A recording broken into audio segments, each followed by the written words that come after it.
Yeah, that's still plenty. Okay, today is May 25th, 2016. I'm here with Floyd Jones. He's my uncle. And he's going to tell me about his garden as, I think, as a boy. Yeah. He might have other things to tell me. So, what kind of crops did you grow and what kind of acreage did you grow it on? Well, it's almost an acre. The garden was 150 feet wide and 100 feet long, and then of course, we planted. The gardening starts March the 15th for the early garden, or earlier. As soon as you get good temperatures, well, then you plant. We have planted as early as February, and then the early garden is. Actually, it's potatoes and peas and radishes and lettuce and carrots and beets and spinach, cabbage, and that's about all the early garden. And So that would be a spring garden? Is that well, no, see, the frost-free date in Missouri is average about April the 15th. And so the plants that do not care about the temperature are planted early. And they're planted trying for March the 15th or earlier if you've got good weather. And potatoes is one of them that doesn't care. So it can take a little bit of frost, is what you're They take saying? a lot of frost. A lot of frost. They can take a freeze. The early plants, the early garden can take a freeze. Potatoes can take a freeze. They might be nipped a little bit, but then they're not going to. They're going to come back. They're going to come back. It's Gotcha. potatoes and carrots and radishes and lettuce and peas. We've seen peas with snow on it. Now, and that's what I noticed, that peas do well in cold weather. I Yeah. was amazed that they can go They're as cold as weather. they can go. You start. Peas should be planted early first, because they do not do well in hot weather at all. They're done in June, and potatoes does well. It has to have the early start because it takes them a while to come out of the sprout and come out of the ground. And now the potato, we planted 100 pounds of potatoes, which meant the rows were 100 feet long. We had 12 rows. That'd be 1,200 feet of potatoes. Now, how did you prepare the ground? Well, you end up with actually the old 12-inch bottom plow, usually plowed about 6 inches deep. Now, And what then- type of plow? I mean, how did you pull that plow? When you were a boy. Well, Dad had an old Fortune tractor. Before that, they hired my Uncle Isaac to bring a team over, and he plowed the ground. So you remember it being done with horses, No, I do not. but you knew No, that that's what they And did. that's what Dad told me. That's what they told me it did. I was there, but I have no memory of it. Okay, gotcha. And because I grew up when the last of the Thrasher Run, I worked on the Thrasher Run. What's a thrasher run? Well, actually, what happens is on a Thrasher Run, you end up with your wheat, oats, and barley. Is when it gets to a stage where they still have milk in the grain, and that you want the grain to be up to that stage, and you cut it with a binder, and a binder is a machine that used to be pulled by horses, and the power for the grind for the binder come from the wheel that was on the ground, and turned the wheel, turned the sickle bar, and cut the wheat, and then bind that up, and then you shock it, and then the thrash. Shock it. What's shock it mean? Well, you end up with these bundles, and you have to fix them to where they'll shed water. They just throw it out on the ground with the binder, and then you have a unit that catches the wheat as it's kicked out, and then you make windrows, and then later on, after you get everything cut, you come back and you stack the bundles up on their butt with the grain in the air. And you said you used to do this? Did you do this yourself? You Well, used to work. I helped Uncle Elmer, they had What's They- his last? Uncle Elmer. What's, Foster. He was the Fosters. He Yeah. was up at the. Jasper, Missouri. He was up in Jasper. Gotcha. And what was the? He was near a creek. My mom was Coon Creek, Coon Creek. So that's the Fosters. yes. Okay. But anyway. I thought that was your grandparents up there.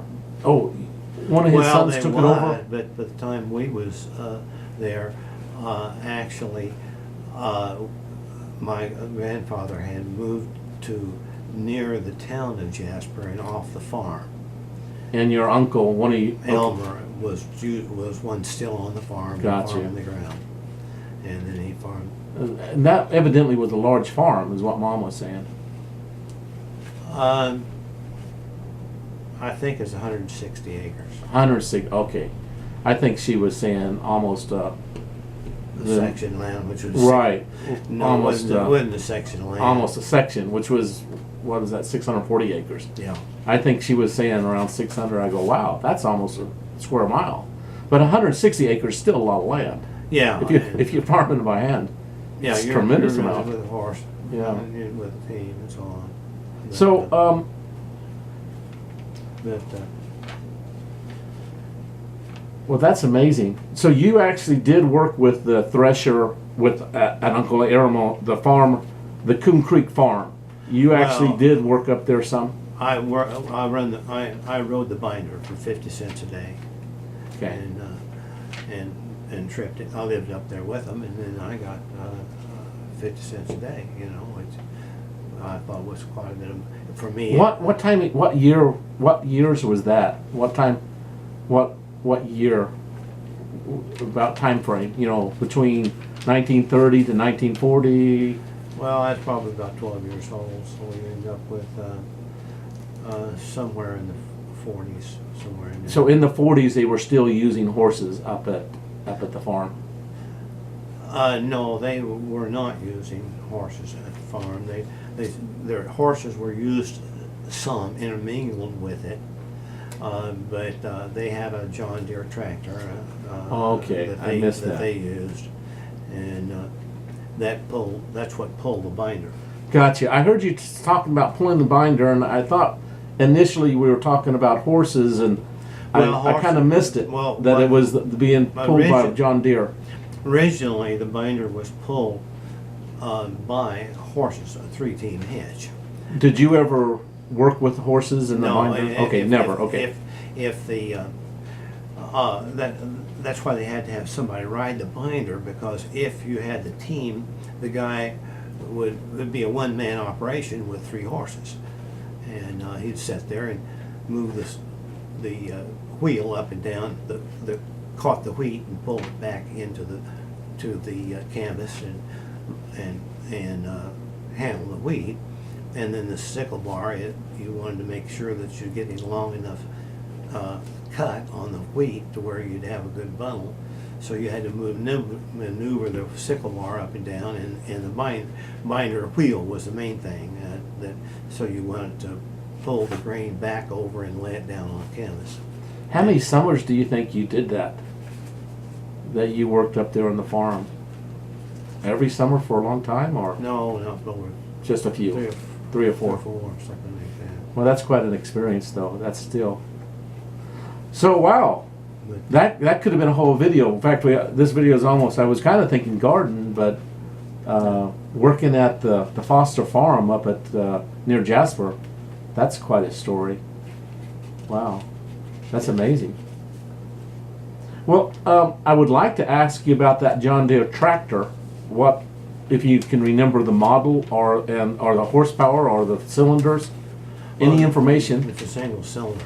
One cylinder. I mean, it's 2-cylinder tractor. 2-cylinder tractor.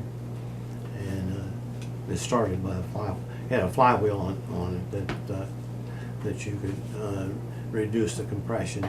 And that was gas operated? Gasoline operated, yeah. Now, do you think that was one of the first models of John Deere, or you know what I'm trying to say? No, it was an H. I think it's probably an H John Deere, I believe, something like that. Small John Deere, probably something like 30 horse, something like that. 30 horse. Do you know when tractors started showing up on the farm? or did they like when you were a boy? They were always tractors when you were alive. They had actually the tractors was generally used to break the ground and plow it and disc it and then bring it down to where it's something to plow on. Then the corn was generally a lot of times planted with a team, a 2-row corn planter is what they used, and then they would mark. How did the corn planter work? Did it drop out seed? I mean, Yeah, it dropped out seed and covered it. okay, and it was done actually with horses. It's bullet, but yeah, the horses what they generally did at that time. There was more of it done, and you set the distance on the rows. How much distance did you usually have? What's a good distance for corn rows? Well, what they did is you had a cultivator, and most of them was by a tractor, and you have to plant your corn planter has to fit the width of your cultivator. It comes back in and cultivates cultivates your crop after it gets up until it gets tall enough you can't cultivate it. Keep the weeds down. Oh, you just go back through and break up the soil. So the cultivator set the distance for the Yes. corn? Yes, and does now. Oh, so it's not, I thought it was kind of like you kind of needed so much distance Well, for you good do corn. for the corn, but the particular rows for a particular farm are controlled by the cultivator. Its width. And normally, do you know what that width is right now? Well, Is it 2 feet or we 18 don't- inches? Well, we set ours at 27 inches, 27 inches. Wow, that's a lot of space. and so about 3 feet is what you. I know, Johnny had, but 3 feet, and then you can set it depends on the cultivator, and usually they had a 2-row cultivator, and they had a 2-row planter, and they fit each other. Gotcha. You have to make it. You have to adjust them to where they'll fit. Now you have a little range on the cultivator because it's on a bar, and you can set them different distances, but it's still you have the range, and you control it by whatever you have set up before the cultivator. And right now you have a 6-row, 10-row cultivator. Well, Planter. I can see we've gone over 10 minutes now. I'm actually, we've kind of gone on a bunny trail, and I'm going to end this video at this point, but I'm going to do another one, and I'm going to try and go back to the garden on the next video and talk about just their 1-acre garden. Okay, guys, that's it. Okay, bye-bye.